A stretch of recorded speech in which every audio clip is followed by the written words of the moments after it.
Hai teman-teman semua, bertemu lagi bersama kami kelompok C1 Genap. Pada kesempatan kali ini kami akan memaparkan tugas flebotomi pengambilan darah pada pasien dewasa. Sebelum itu yuk berkenalan dengan kelompok kami terlebih dahulu.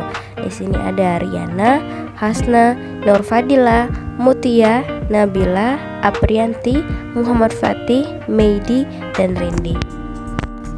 Nah, setelah berkenalan dengan anggota kelompok kami masing-masing, yuk langsung masuk ke dalam materi. Apa aja sih pembahasan terkait pengambilan darah vena pada pasien dewasa? Yang pertama ada perbedaan pengambilan darah vena tertutup dan terbuka. Yang kedua ada cara kerja. Yang ketiga hal-hal yang perlu dihindari saat pengambilan darah vena. Yang keempat ada lama waktu saat pemasangan tourniquet saat flebotomi. Yang kelima ada APD yang digunakan. Dan yang keenam itu ada video pengambilan darah vena.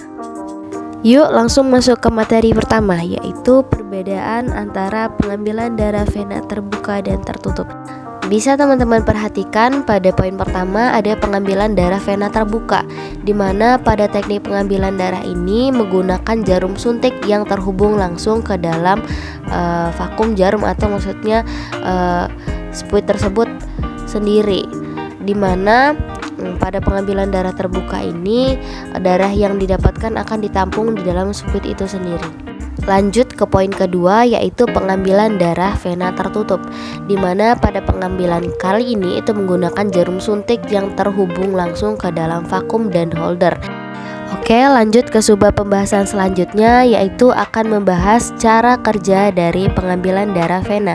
Bisa teman-teman perhatikan dari poin A sampai poin H itu menjelaskan bagaimana cara pengambilan darah vena. Lanjut ke poin pembahasan selanjutnya, yaitu hal-hal yang perlu dihindari ketika melakukan pengambilan darah vena.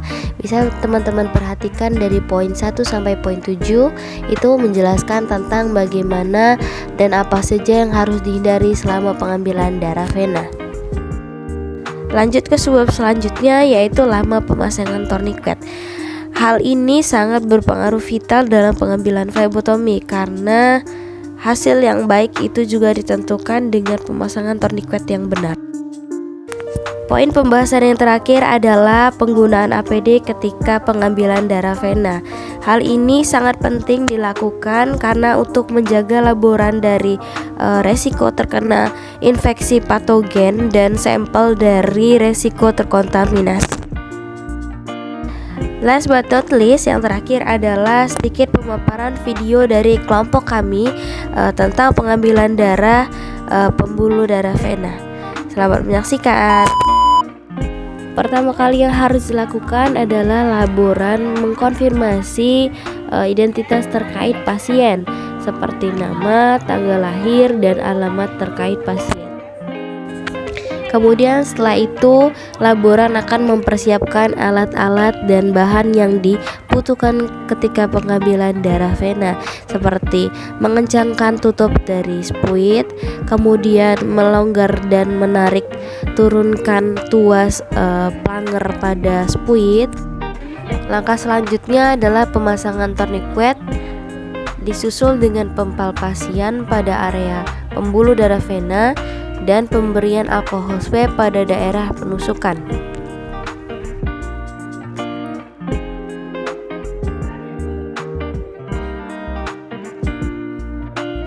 Tidak lupa sebelum mengoleskan alkohol swab, laboran meminta pasien untuk mengepalkan tangannya terlebih dahulu supaya kulit menjadi kencang dan pembuluh darah terlihat dengan jelas. Selanjutnya, setelah alkohol swab kering, maka hal yang dilakukan setelah itu adalah pengambilan darah pembuluh vena. Setelah indikator darah naik, maka planger spuit akan ditarik. Setelah darah telah cukup diambil, maka lepas tourniquet dan minta pasien untuk membuka kepalan tangannya. Setelah sampel didapatkan, tutup spuit dengan hati-hati, kemudian berikan plester pada pasien pada area penusukan.